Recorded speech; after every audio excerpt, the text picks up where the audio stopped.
Olá, vamos falar hoje sobre as diferentes opções de tratamentos das doenças valvares cardíacas, das válvulas do coração. Meu nome é Ricardo Coço, sou cirurgião cardiovascular da Cardiovascular Associados do Distrito Federal. De uma forma geral, as doenças das válvulas do coração, que já abordamos anteriormente, elas têm três opções de tratamento. A primeira delas é o tratamento médico, tratamento clínico, medicamentoso e medidas higienodietéticas. Sem dúvida, assim como para talvez a maioria ou a totalidade das doenças cardíacas, essas são as medidas mais importantes, são fundamentais. Existe um espectro muito grande de opções de medicamentos para as diversas condições cardíacas hoje disponíveis, bastante eficientes e que devem ser manejadas pelo especialista, em especial o médico cardiologista clínico, que tem todas as condições de fazer a abordagem inicial de todas as doenças cardíacas e também das doenças cardíacas valvares.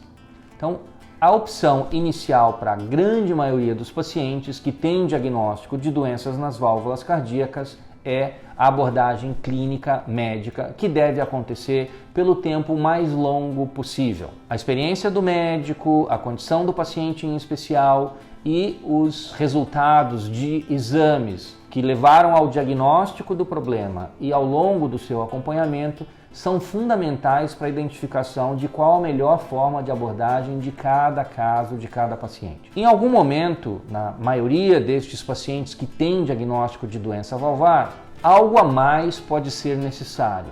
Este algo a mais vão ser as intervenções cirúrgicas sobre as válvulas do coração, cuja importância já abordamos em momentos anteriores. Esta abordagem ela pode ser feita de forma fechada, ou seja, através de catéteres que são realizadas à distância do coração. Geralmente se fazem punções ou incisões à distância do coração, não é necessário se abordar diretamente o coração, muitas vezes pela virilha ou pelo pescoço, que são os lugares mais comuns para se intervir sobre as válvulas do coração à distância pelas chamadas técnicas transcatéter de tratamento. Essas técnicas são várias, como já abordamos também anteriormente, as válvulas basicamente podem ter vazamentos, levando à sua chamada insuficiência, ou estenose, que é o seu estreitamento. Para a situação de estreitamento, esse tratamento transcatéter, ele na maioria das vezes é realizado pelo profissional chamado médico cardiologista intervencionista, que à distância, utilizando um catéter, ele promove a dilatação da válvula com o estreitamento. Este é um tratamento que na maioria das vezes acontece sobre a válvula mitral, no lado esquerdo do coração. Então ela sofreu um processo de estreitamento, isso tem consequências, o manejo clínico já não é mais suficiente e está tendo consequências para o coração e consequências clínicas para o doente, e este momento tem de forma precisa como ser identificado. Conduz-se então o paciente a um tratamento de dilatação desta estenose. É um tratamento bastante realizado, tem bons resultados de médio e longo prazo e pode ser realizado à distância, como eu comentei. Situações mais graves, onde esse comprometimento já é mais avançado, em que a válvula já está mais deteriorada, basicamente se leva a uma cirurgia cardíaca aberta, cirurgia cardíaca convencional, que depende de um acesso cirúrgico para o coração e também a instalação de um equipamento que permite a parada do coração, também conhecida como circulação extracorpórea. Uma vez abordada a válvula mitral pelo cirurgião, basicamente vão haver duas possibilidades de tratamento. A sua substituição pela chamada prótese cardíaca, prótese valvar cardíaca, ou o seu conserto, também chamado plastia da válvula. A válvula mitral, então, basicamente se presta para essas três situações: o tratamento clínico, o tratamento transcatéter e o tratamento cirúrgico. O tratamento cirúrgico convencional geralmente é realizado através de incisões que fazem a abertura total do osso externo que fica em frente ao tórax, também chamada esternotomia mediana, e esta é a abordagem convencional cirúrgica para as diversas condições cardíacas que necessitem de cirurgia, também as válvulas cardíacas ou as cirurgias valvares. Outras alternativas existem, este universo é bastante amplo e mais recentemente, há cerca de 15, 20 anos, têm sido aplicados diversas condições cirúrgicas do coração, que são as chamadas cirurgias cardíacas por mini incisão ou minimamente invasivas, que vamos abordar de forma mais específica futuramente. A válvula aórtica, também uma válvula muito importante no funcionamento do coração, lembrando, localizada na circulação ou no lado esquerdo do coração, entre o ventrículo esquerdo e a aorta, também pode ser tratada das duas formas que comentamos, de forma transcatéter e com abordagem cirúrgica aberta. A situação mais comum, e eu comento com frequência, e é consenso na cardiologia mundial, que o grande avanço, ou talvez o maior avanço cardiológico dos últimos 20 anos tenha sido a abordagem da estenose da válvula aórtica transcatéter, também conhecida como procedimento de TAVI, T-A-V-I, que vamos abordar especificamente em outras oportunidades. Esta hoje é um recurso corrente e utilizado de forma cada vez mais frequente pelo cirurgião cardiovascular e outros especialistas para tratamento de uma condição bastante frequente, que é a estenose da válvula aórtica senil, que acomete pacientes com idade avançada, acima dos 70, 80 anos, e que tem uma prevalência crescente na população. Coincidentemente, a nossa população tem tido a sua prevalência aumentada pelo envelhecimento da população. As situações de insuficiência da válvula aórtica basicamente são tratadas pela substituição da válvula por próteses. As válvulas do coração direito, em especial a válvula tricúspide, como já antecipamos também em outra ocasião, o principal acometimento da válvula tricúspide é a sua insuficiência, seja secundária pela dilatação do coração, seja primária por um processo de degeneração ou afecção sobre a válvula tricúspide. Este vazamento, na sua grande maioria, é tratado através de abordagem cirúrgica com o conserto da válvula. Logo, para a válvula tricúspide, o conserto ou aplastia é a regra, é o principal procedimento realizado. Um parêntese aqui importante, como conceitual para quem nos assiste, são essas duas opções de tratamento das válvulas do coração.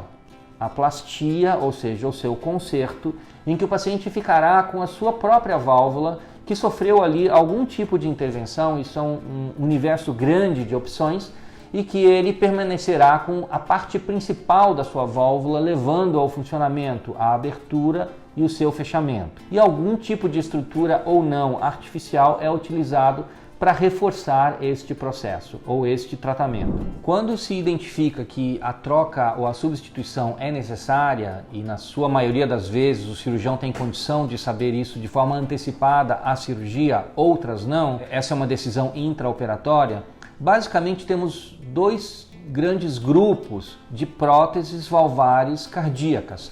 As chamadas próteses biológicas ou biopróteses e as próteses metálicas ou mecânicas. Esses dois grupos funcionam basicamente do ponto de vista de melhora do paciente de forma igual, ou seja, o funcionamento da prótese, apesar de ser diferente na sua essência mecânica, a melhora do paciente é igual. Por quê? É uma estrutura relativamente simples que vai basicamente evitar que aconteça o vazamento da válvula, ou seja, abole a chamada insuficiência, e a abertura plena e fácil da prótese sem a estenose ou com um grau bastante reduzido de estenose após o implante da prótese. A diferença está em tipos de indicação e quais situações deve-se utilizar mais uma do que a outra.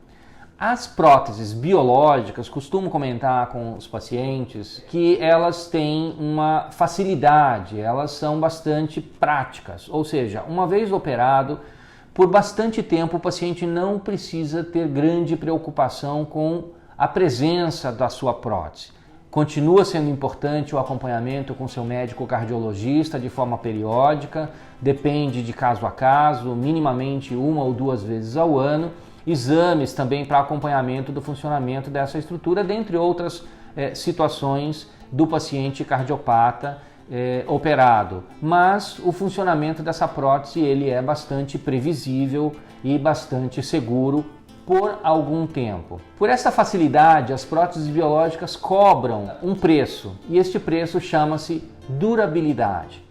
As próteses biológicas elas têm uma durabilidade inversa diretamente proporcional à idade. Quanto mais idade o paciente tiver, mais essas próteses durarão. Quanto menos idade, menos durarão. Logo, consegue-se imaginar que preferencialmente não devam ser utilizadas essas próteses em pacientes jovens, que não raros são acometidos por doenças valvares, como comentei, em especial os pacientes vítimas da doença reumática e, menos frequentemente, cardiopatias congênitas. Os pacientes idosos têm como preferência sempre a utilização das próteses biológicas pela sua praticidade e durabilidade. As próteses mecânicas, o próprio nome diz, elas são construídas com materiais diferenciados, geralmente ligas especiais de aço ou ligas metálicas.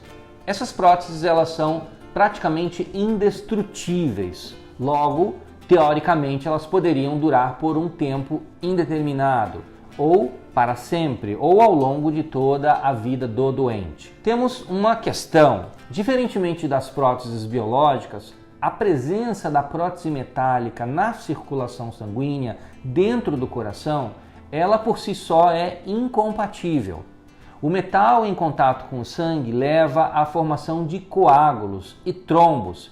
Estes coágulos formados na estrutura ou próximos da prótese levariam ao seu desprendimento periódico, e sangue coagulado é uma estrutura sólida dentro da circulação, levaria ao que se chama de embolização sistêmica diversa. Embolização é a migração de estrutura sólida, ou seja, coágulos, dentro da circulação, levando à obstrução de diversas possibilidades de vasos que recebem sangue a partir do coração. O mais frequente desta condição é para a cabeça, levando a processo de isquemia. Logo, como disse, a prótese metálica sendo incompatível a uma condição normal e natural do sangue, ela necessita da sua compatibilização. E isso acontece através da utilização de um medicamento que se chama anticoagulante. Esta passa a ser, então, a limitação para uma utilização mais ampla das próteses metálicas. Primeiro, a utilização da anticoagulação no paciente portador de prótese metálica, ela exige um controle rigoroso do uso desta medicação. Esta medicação precisa ser periodicamente checada a sua eficiência e eventualmente ajustada a sua dose. Logo, não pode ser utilizada por qualquer paciente. Pacientes que têm dificuldade de acesso mais fácil ao seu médico, moram em regiões zona rural, têm dificuldade de acesso ao laboratório para esses testes periódicos, não são, em princípio, candidatos a receberem as próteses metálicas. Diversas situações diferentes necessitam do uso do anticoagulante para o seu tratamento e o seu manejo. Várias doenças diferentes, doenças hematológicas, cardíacas, dentre as quais o uso da prótese metálica faz com que o rigor no controle do anticoagulante seja maior. Algumas situações interferem com o uso dessas medicações, alguns alimentos, alguns medicamentos, e essa oscilação no funcionamento do anticoagulante é uma preocupação constante do paciente usuário de prótese metálica. Logo, pacientes com dificuldade deste controle ou pacientes com mais idade não são candidatos ao uso da prótese metálica, apesar da perspectiva de uma prótese dessas durar por tempo indeterminado. Crianças seriam também um grupo de dificuldade de uso da prótese metálica, dada a dificuldade de se conter a criança, muitas vezes em atividades de mais risco, traumas, etc. Pacientes idosos também não é o ideal a indicação das próteses metálicas pelo risco aumentado de sangramentos, seja por fragilidade dos vasos que acontece com o crescente da idade, seja também pacientes mais predispostos a quedas, eventualmente a traumas. Estes são os dois grandes universos de próteses que temos. Mais recentemente surgem as próteses valvares cardíacas transcatéter, que hoje são um capítulo muito importante nas opções de tratamento das válvulas cardíacas, que vamos também abordar futuramente em outro capítulo. Muito obrigado pela atenção.